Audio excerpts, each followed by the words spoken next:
Ladies and gentlemen, as we begin our services, if we can please kindly turn off all cell phones or electronic devices, or please place them on silent. Thank you.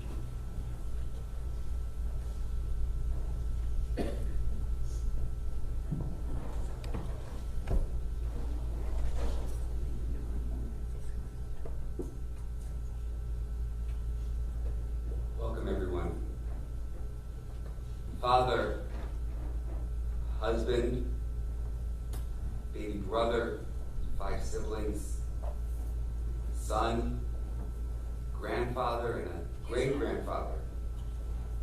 Joseph Gelman was a lot of things to a lot of you, the people who loved him.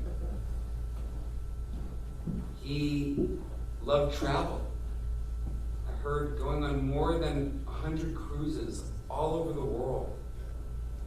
He loved his boys, raising 3 loving, caring men. He lived to 96 years of age. 96. And he drove into his 90s. This was a tenacious guy. And on this day of remembrance for Joe, Papa Joe, Pop, Joseph, Yussel, no matter what you call him, today we celebrate his memory, we honor his life, and we join together as a sacred community for a fitting tribute to what, God willing, will help us frame our lasting memories of Joseph Gelman. So today, as I mentioned, we are brought together in loving memory of Joseph Gelman, Yussel ben Moshe Sarafega, Zichrono Livracha, of blessed memory. I didn't know him in life, but I learned about the essence of who he was and the values that drove his time on earth from a number of his descendants. I learned about the closeness to his family, and not just his children, grandchildren, and great-grandchildren, but to his parents and siblings during their lives, Zichronam Livracha, all of blessed memory. I learned about his love and his relationship for his wife, Marilyn. And Marilyn, we are all thinking of you as you navigate entering into this new period of your life. I learned that he served his country, a proud veteran of the Second World War. And we all thank him for his commitment to peace and to his nation. Graveside at Crescent, there will be military honors honoring his service. More than anything, though, I learned that he was always there for his children and his grandchildren, some of whom you're going to hear from directly shortly.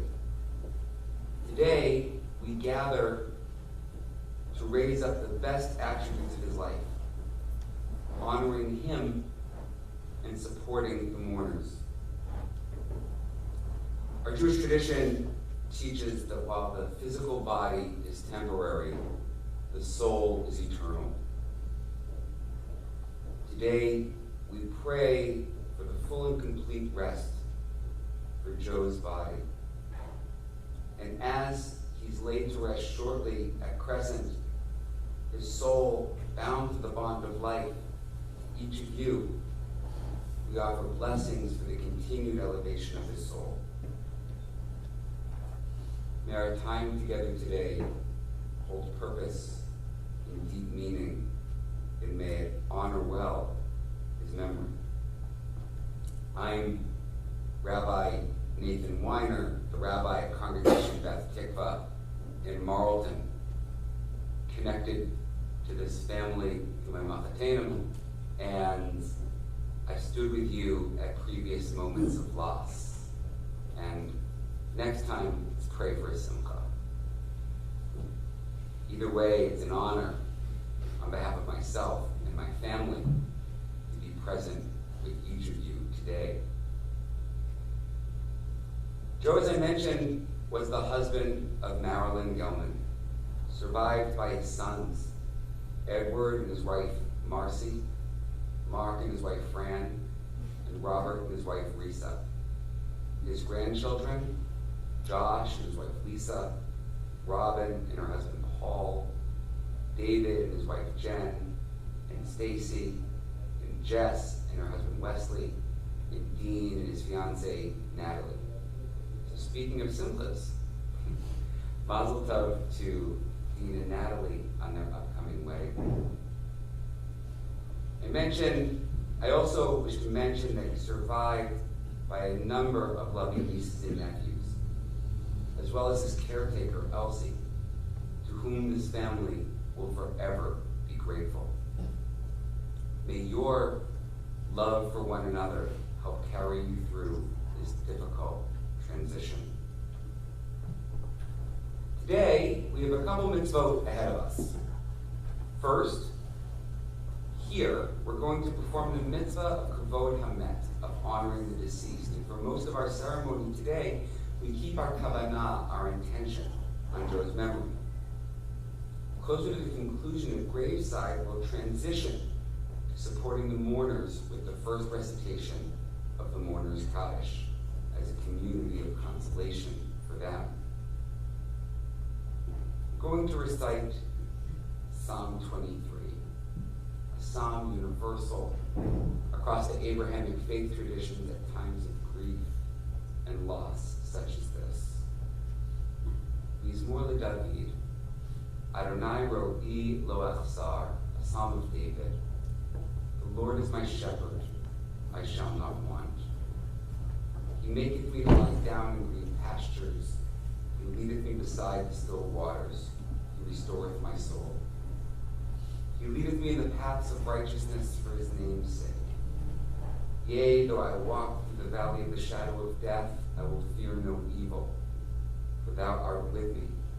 Thy rod and thy staff, they comfort me. Thou preparest a table before me in the presence of mine enemies. Thou anointest my head with oil. My cup runneth over. Surely goodness and mercy shall follow me all the days of my life, and I will dwell in the house of the Lord forever. Amen.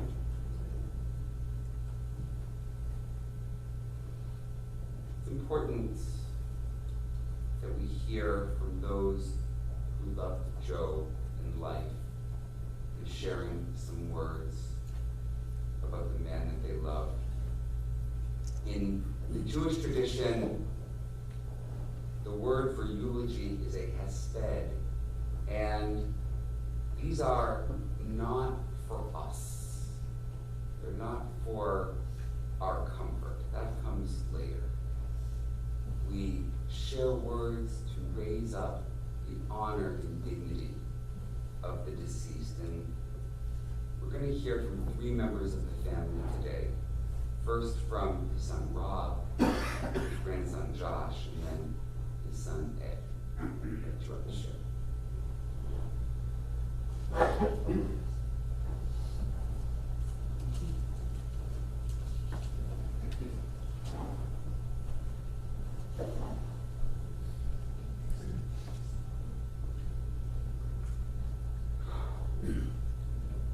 As upsetting as this moment is for all of us, I'm going to remember Pop as having a good, loving, happy life. There is nothing more important to him than his wife, children, grandchildren, and great-grandchildren were to him. Even though he lived in Florida, we tried to talk to him and see him often. We all have stories to share about Pop. Whether it was about the restaurants he liked or didn't like, or if there was a sporting event, the team with the most Jewish players was always the team that he wanted to see win. He and Marilyn loved to cruise, and they did it often. Every time when he returned, I would always ask him, how was the food, and how were the ports of call? Usually I would get the same answer. The food was okay, and the islands were just fair. One of my favorite stories about Pop, which he always brought up to me, When I was in high school, he found a bag of weed. He wasn't sure exactly what it was, but he took it from me and said, I always wondered what that smell in the house was. A couple of bonds we shared over the years was that we were both single at the same time. He had not yet met Marilyn, and I had not yet met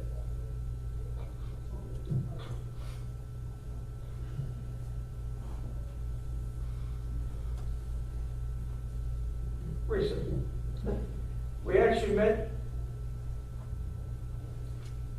met about the same time, and we were actually married to each other within a couple months. Another bond that I shared with my father is that we were both veterans. And he would occasionally joke to me, was the Coast Guard a real branch of the military? Most of my cousins here are older than me, so they know about the younger years with Pop. His Navy years, his years growing up in Camden, his years with my mother, his restaurant years, his restaurant supply years,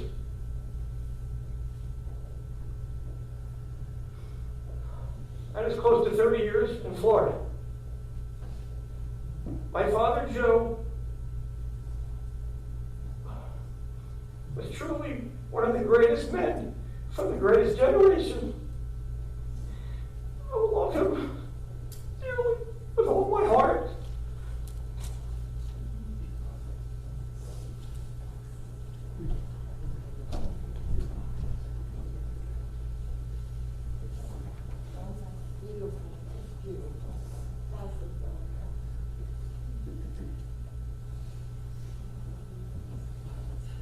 From Psalm 103.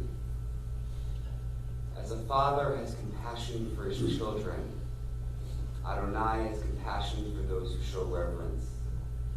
God knows how we are fashioned. God remembers that we are dust. The days of mortals are like grass. We flourish as the flowers of the field. A wind passes over them, and they are not more. And no one can recognize where they grow. But Adonai's compassion is everlasting. God's kindness to his children and to his children's children, to all the reverent ones, endures age after age, unchanging. Josh.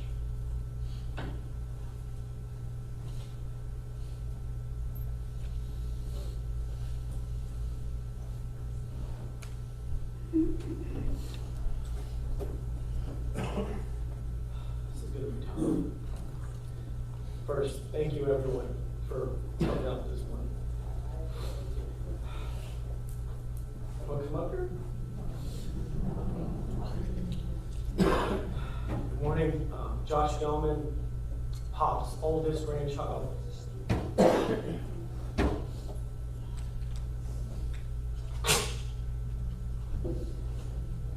Pop's oldest grandchild, and I was his IT support when it came to his computer.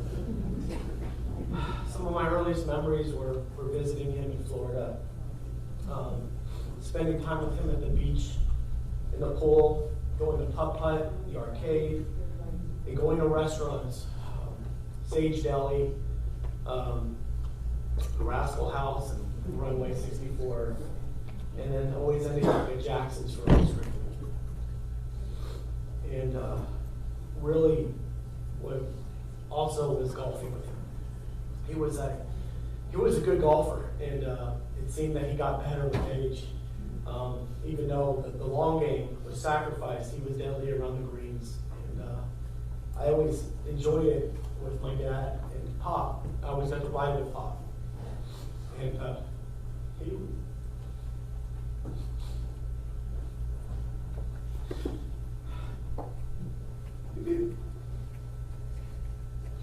even as a youngster, I knew how special it was to have that bond.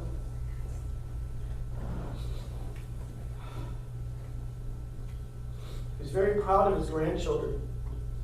And I think everyone, my cousins would agree when he went to visit him, It seemed that everyone knew us about school and activities we were doing, and I knew that he was proud of us because of how we shared our lives with his friends. He was a big sports fan, and that was generally what we talked about when I would call, whether it was the Phillies or Eagles or even my own sports aspirations. I don't recall him getting to watch me much when I was working my way up. But in high school, I played for an American Legion select team, a travel team. And it was like the Little League World Series for the 13-year-olds, but it was an older group. And my team made it to regionals, and we got to play in Fort Lauderdale. And I called Pop, and I knew he would be there. And it was awesome. And those that know me knows that I was an outfielder. I wasn't much of a pitcher, but for some reason, during this tournament stretch, I became our number one and had an incredible run. And I was reminiscing with my dad last night to make sure I had the story straight. But our opening game and the tournament, I started, and I was throwing a shutout. And we get into the seventh inning. I walk the leadoff guy, and we bring in a relief pitcher. First pitch, boom, home run. We lose 2-0. But it wasn't the game that I remember. It was going to a popular wing joint after. And Pop was parading me around. I was so proud. And it was great because he was in the stands peppering it up, talking it up. And I will never forget that. And then in my professional work life, I had an opportunity to do some projects down in his area. We got to go see the Washington Nats spring training the first year. It was just him and I, and it was awesome. And we talked about cruises and his love for cruises, and I'm thankful to have been a part of many of those cruises. And it didn't take long to realize that we're at dinner where you all come together. You want to sit next to Pop. It's where you get the best service and you get the best food. And I thought I had it all figured out. That for the nights that filet mignon was pretty awesome, but he opened my eyes to lamb chops, and it was awesome. Sitting next to him, it was an endless supply. It was never ending. They kept bringing it out. I thank him to this day for that. Speaking of cruises, when Robin and I were in college, we were a little more outgoing and partying, and we went to Senior Frogs, and Pop was there with us, doing everything we were doing, and he was having a great time. I'll leave it at that. I'm extremely grateful for my time with Pop, but also for the time my children had with him.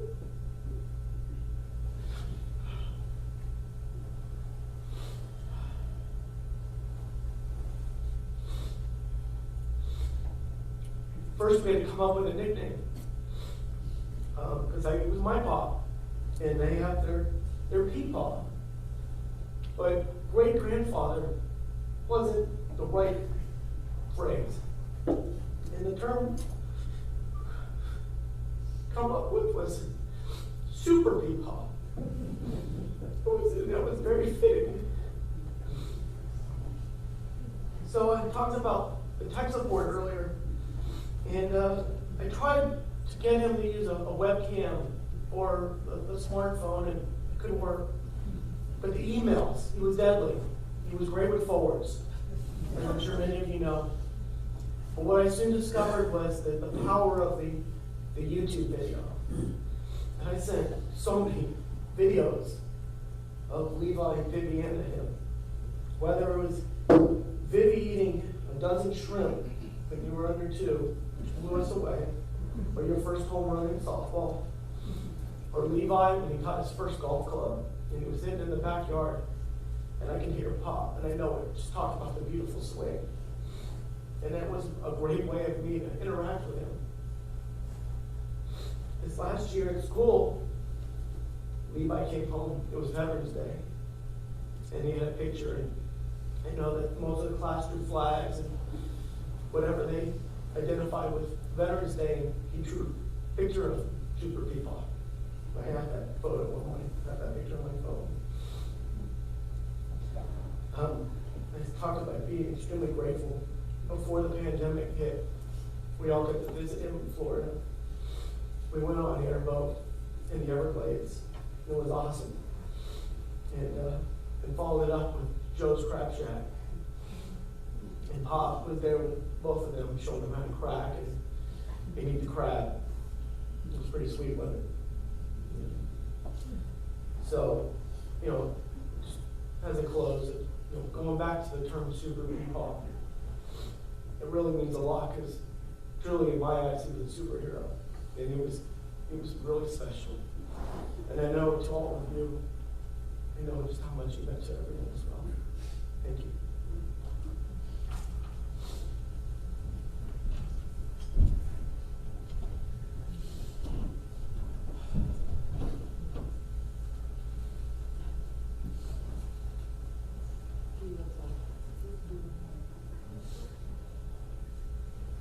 Lastly, we'll hear from Ed.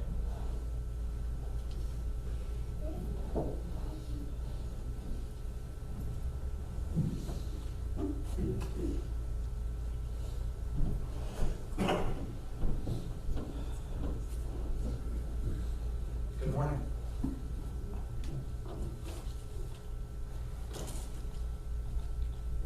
I'm 70 years old, and I don't need to remind myself how very fortunate I've been with the entire family to have had Pop for as long as we did. I refer to him as Pop because at 96, he outlived the siblings and friends he made during his lifetime. He was Joe to Shirley and Marilyn, Uncle Joe to many of my cousins, but Pop to the rest of us. I mention his 5 older sisters and brother because everyone knew the Gelmans and how important family was to him.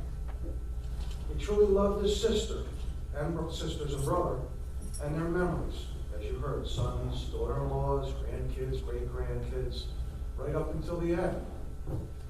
He was raised during the Depression. Now, I was going to say that's not going to mean much to many of you folks out there, but I see a few faces, and not that anybody lived through it, but you know what I'm talking about. His father was a hat maker, and that was during the best of times.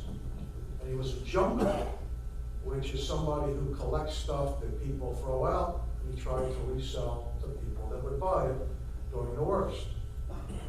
Hearing stories of his youth, there wasn't a whole lot of time for guidance from his parents, other than don't get in trouble. I remember him telling me that after school, or during the summer, one of his favorite play areas was the rail yard, and jumping into coal bins. Needless to say, my grandparents weren't, as they say, helicopter parents. From high school, he went to work for a few years at the Giant Tiger, and he eventually made assistant head cashier. And then the war came. He joined the Navy and spent 3 months training to be a radio man. When I was growing up, I don't recall him talking much about the service. As I got older, I started asking more questions, and he'd always start by recalling how seasick he got crossing the Atlantic as the Americans traveled to Normandy, France. He also mentioned how fortunate he was to have landed on Omaha Beach on the second day of the invasion and not the first. I'm pretty sure that Mark, Rob, and myself are glad that that was the case as well. As I mentioned, he was a radio man, and during his first few days, he and another fellow from Wilkes-Barre made up their own set of phony orders and attempted to get to town. They were stopped by an Army major who quickly discovered that orders aren't, handwritten. They were typed. And he was quickly sent back to battalion. The reason I tell you that story is Pop wasn't shy about why they wanted to go to town. However, mixed company and children prevent me from going any further with the story. A few days later, when they were in town legitimately this time, he and his buddy, Ralph Delgado, were down the pier picking up cases of canned food, like everybody else, so he claims, and they got picked up by a shore patrol. A Jewish lieutenant from his outfit got him from being court-martialed. I'm not sure if that was true, but that's how the story was told. But he was fined a month's salary. Before I go any further, I'd like to share a remembrance from my oldest cousin, Herb Molotsky, from 75 years ago. My earliest memory of Joe Gelman must date back to 1945. The entire family was gathered at Bubba and Zadie's little house on Barony Street in Camden.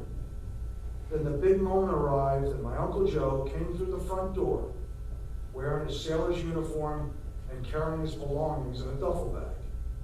There were shouts, laughter, and tears. I wasn't quite sure what was going on, but I was happy too. I must have been a little boy when Uncle Joe went off to World War II, and then in came this big man in a blue uniform who everyone was hugging and kissing.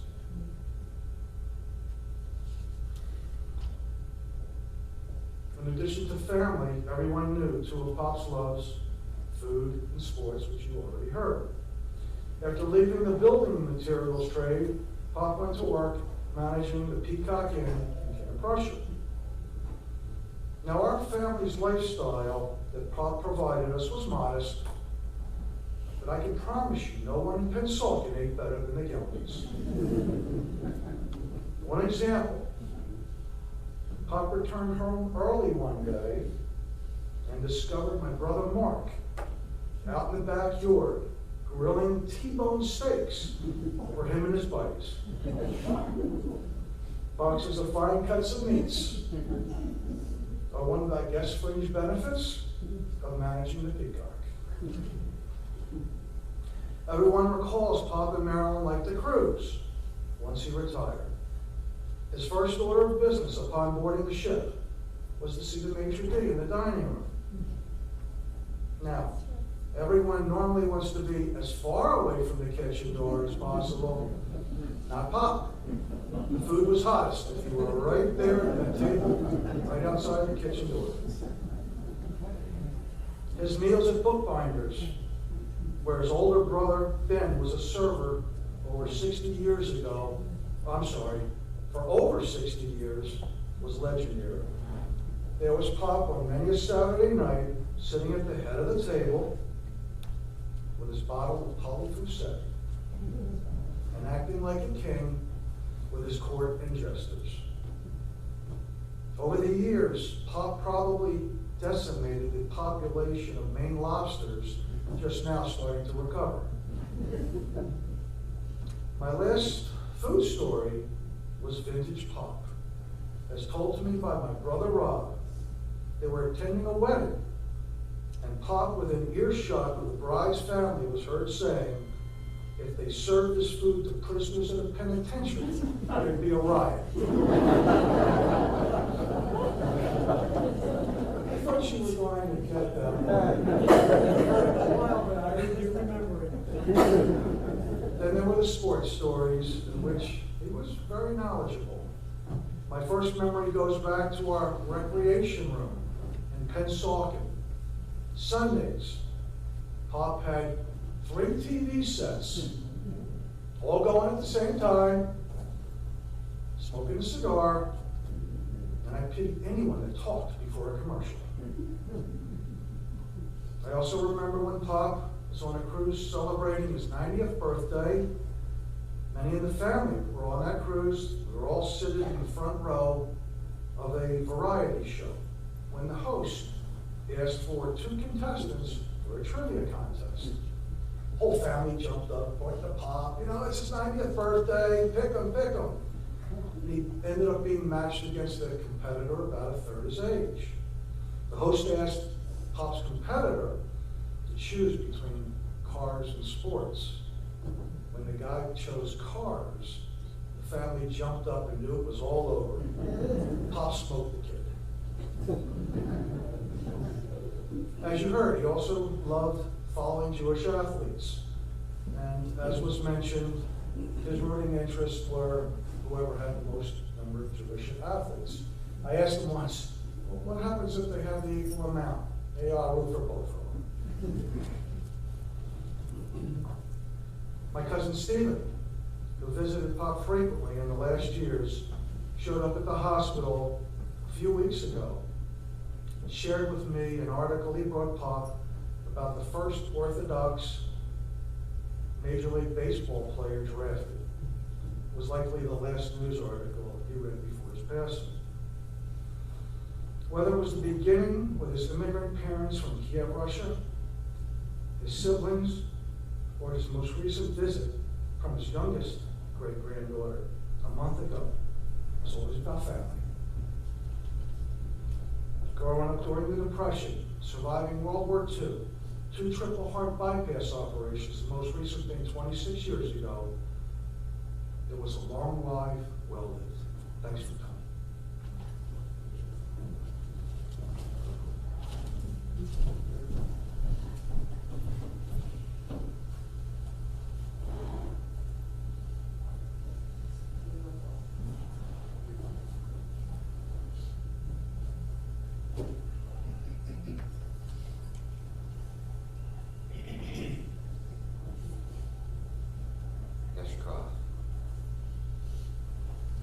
It's with these thoughts and memories in mind that we move to the central prayer of a Jewish memorial service, El Malei Rachamim, that asks that Joe's soul be granted true rest on the wings of God's divine presence.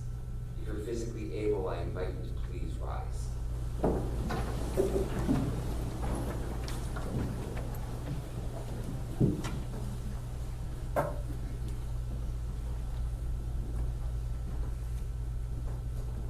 First in English, and chanted in the Hebrew. God, full of compassion, who dwells on high, grant true rest upon the wings of the divine presence in the exalted spheres of the holy and pure, who shine as resplendence of the firmament to the soul of Joseph Gelman, who has gone to his eternal home. For charity has been donated in remembrance of his soul. May his place of rest be in the Garden of Eden. Therefore, may the All-Merciful One shelter him with the cover of God's wings forever, and bind his soul in the bond of life. Adonai is his heritage. May he rest in his resting place in peace. And let us say, Amen. El Malei Rachamim,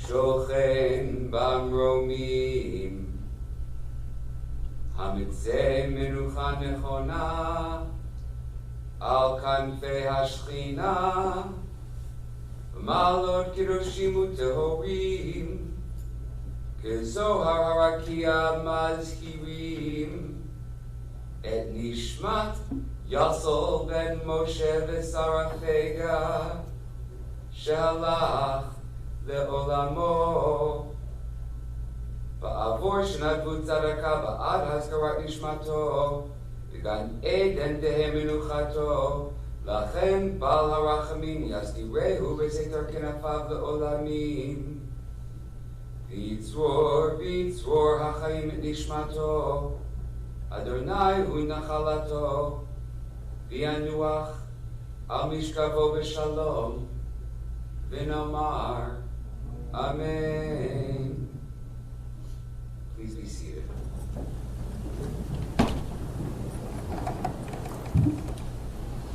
Our formal time together here at the chapel is drawing to a close. Immediately following, there'll be a processional to Crescent Memorial Park in Pensacola for interment. All guests, both here and those who go with us to Crescent, are invited following interment to the pub in Pensacola. Also, in lieu of flowers, the family suggests a donation to the Veterans Rides program at the Jewish Family and Children's Service of Southern New Jersey. It's called Take the Wheel at JFCS.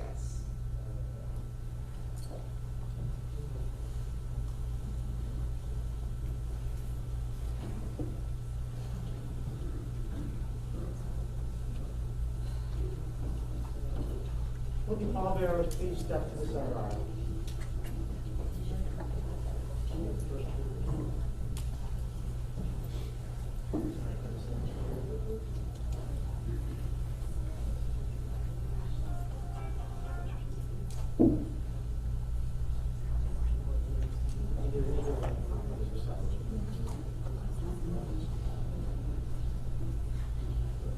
I'll ask if you can rise once more, please.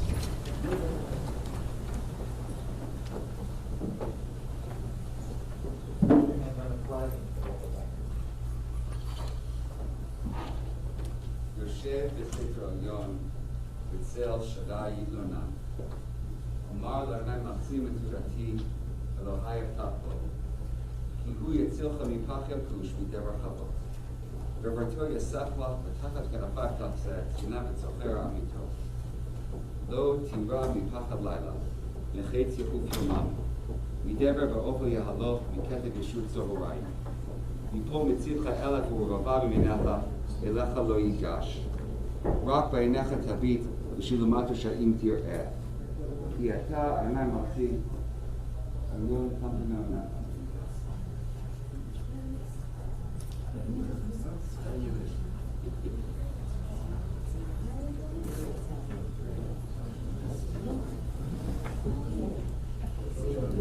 You may be seated, please. I'll ask you to kindly remain seated, please, just for a moment.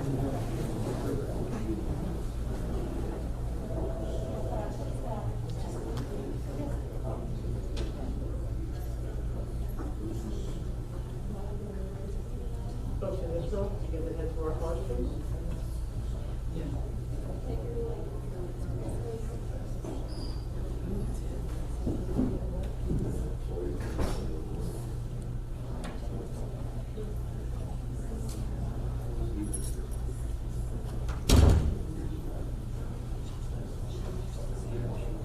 Folks in these two rows, please.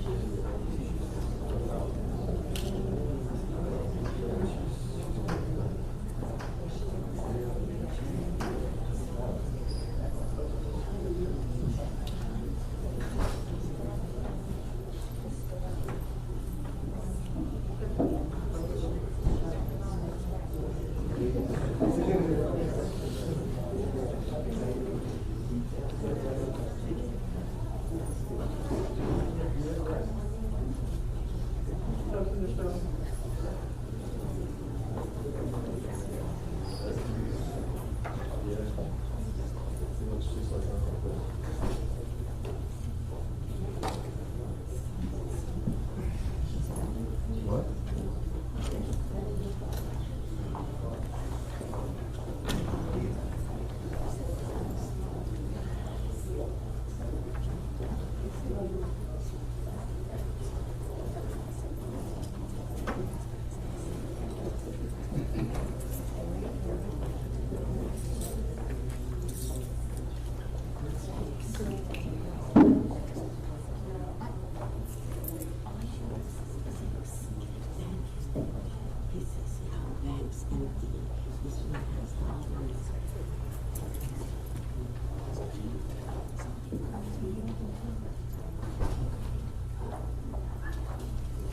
Folks in this room, please.